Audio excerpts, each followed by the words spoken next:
Gazette প্রকাশের ৩০ কার্যদিবসের মধ্যে সংবিধান সংস্কার পরিষদের সভা আহ্বান না করায় ক্ষোভ প্রকাশ করেছেন জাতীয় সংসদের বিরোধী দলীয় নেতা doctor Shafiqur Rahman.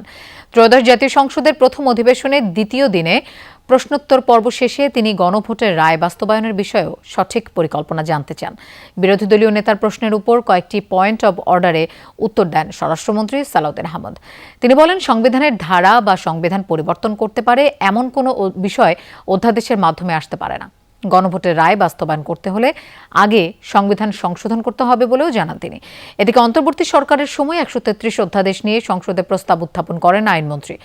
700 ppm আকিশ Basir class কেনার আগে দেখে নিলেই জিতবেন।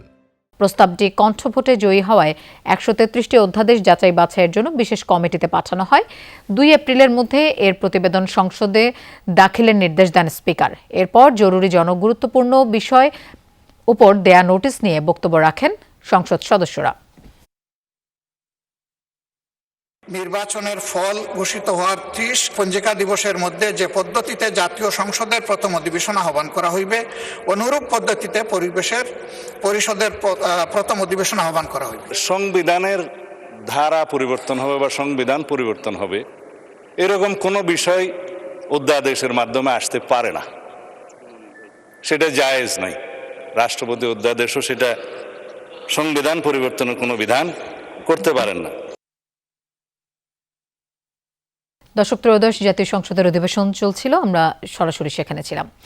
জাতীয় সংসদে আছেন আমাদের সহকর্মী আরিফুর রহমান সবুজ। আমরা এবার তার কাছে যেতে চাই। সবুজ, সংসদের আজকের কার্যক্রম এবং আলোচনার বিষয়বস্তু নিয়ে একটু বিস্তারিত জানতে চাই।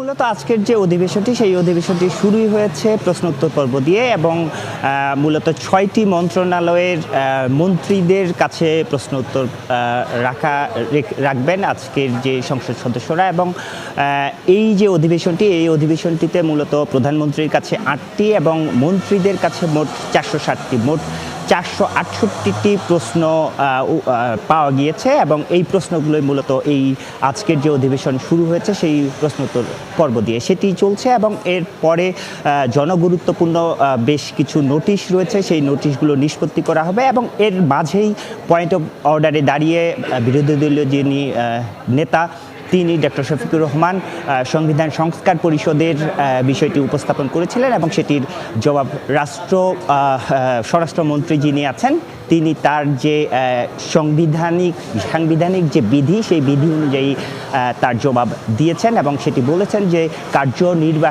কার্য উপদেষ্টা যে কমিটি রয়েছে সেই উপদেষ্টা কমিটিতে বসে এই বিষয়টি নিয়ে পরবর্তীতে কখন আলাপ আলোচনা করা যাবে সেই বিষয়টি ঠিক করা হবে। এরপরে মূলত রাষ্ট্রপতি যিনি সংসদ অধিবেশনের প্রথম দিন ভাষণ দিয়েছিলেন সেটি নিয়ে আলোচনার কথা রয়েছে। আমাদের সঙ্গে রয়েছেন আমাদের সহকর্মী আরিফিন শাকিল, তিনি অধিবেশন কক্ষের ভিতরে ছিলেন। তার কাছে জানতে চাই আসলে সংসদে তো প্রশ্নোত্তর পর্ব আলোচনা চলছে, যেই জনগুরুত্বপূর্ণ নোটিশগুলোর বিষয়ে সেই বিষয়ে নিষ্পত্তির কার্যক্রমও কিছু ক্ষেত্রে আমরা দেখলাম। এরপরে রাষ্ট্রপতির ভাষণ সেটি কখন নাগাদ শুরু হবে এবং যেহেতু বিরোধী দল প্রথম দিন যেদিন রাষ্ট্রপতি ভাষণ দিয়েছিল সেইখানে তার যে ভাষণ সেই ভাষণটি বয়কট করেছিল, সেক্ষেত্রে আজকে তারা রাষ্ট্রপতির যে ভাষণ সেই ভাষণে অংশ নেবেন কিনা কি? ধন্যবাদ সবুজ। মূলত শুরু হয়েছে রাষ্ট্রপতির ভাষণের উপর ধন্যবাদ জ্ঞাপন শুরু হয়েছে এবং এর মধ্যে কুমিল্লার মনিরুল হক চৌধুরী তিনি সেই ভাষণের উপর বক্তব্য রেখেছিলেন।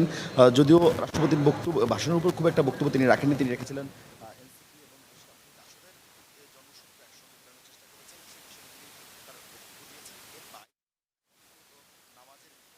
জন্য আমাদের যে সময় সে আমাদের আদায় করবেন।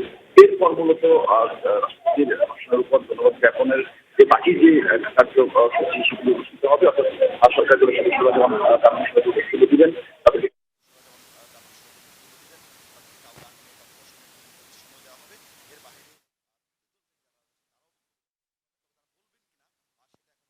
আমরা কথা বলছিলাম আর তারা বলছেন তারা আলোচনা করে তারা সিদ্ধান্ত নেবেন তারা বক্তব্য দিবেন কিনা। আর যদি বক্তব্য দেনও সেক্ষেত্রে হয়তো তারা সবাই তারা ধন্যবাদ জ্ঞাপন করবেন না, বরং রাষ্ট্রপতির এই বক্তব্য দেওয়া কতটা জ্ঞাপন করবেন না, বরং রাষ্ট্রপতির এই বক্তব্য দেওয়া কতটা অনৈতিক ছিল সেই বিষয়ে তারা তুলে ধরবেন। কারণ আপনি জানেন যে রাষ্ট্রপতির বিষয় নিয়ে বিরোধী দলের পক্ষ থেকে বেশ আপত্তি ছিল, তারা ওয়াকআউট করেছিল এবং তারা বলছিল যে এই রাষ্ট্রপতির এই জায়গা থেকে যেহেতু তিনি ফ্যাসিস্টের আমলের তিনি রাষ্ট্রপতি, ফলে তার জায়গা থেকে তিনি 24 গণ অভ্যুত্থানের সময় তিনি বিরোধিতা তিনি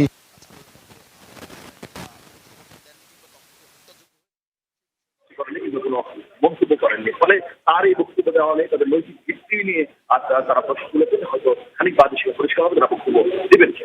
ধন্যবাদ দালিফুল তফসিল। যেটি নিয়ে মূলত গতকালকে কার্য উপদেষ্টা কমিটির যে বৈঠক হয়েছিল সেখানে উপদেষ্টা কমিটির যে বৈঠক হয়েছিল সেখানে সেই বৈঠকটি শেষে নাহিদ ইসলাম যিনি বিরোধী দলীয় হুইপ তিনিও এই বিষয়টি নিয়ে খোলাসা করেছেন। তারা বলছেন যে তারা রাষ্ট্রপতির উপর যে ধন্যবাদ জ্ঞাপনের বক্তব্য সেই ভাষণে অংশ নেবেন এবং কিন্তু ধন্যবাদ জ্ঞাপন করবেন না, এবং তারা বলছেন যে কি কি কারণে ওই দিন রাষ্ট্রপতির ভাষণ তারা শুনেননি সেই বিষয়টি নিয়ে তারা এই রাষ্ট্রপতির উপরে যে ভাষণ রয়েছে সেই ভাষণে তাদের কারণ ব্যাখ্যা করবেন কেন তারা সেই দিন এই সংসদে ওয়াকআউট করেছিলেন। সবুজ, আপনাকে ধন্যবাদ। সেই সাথে আমাদের আরেক সহকর্মী আরিফিন শাকিলকেও ধন্যবাদ।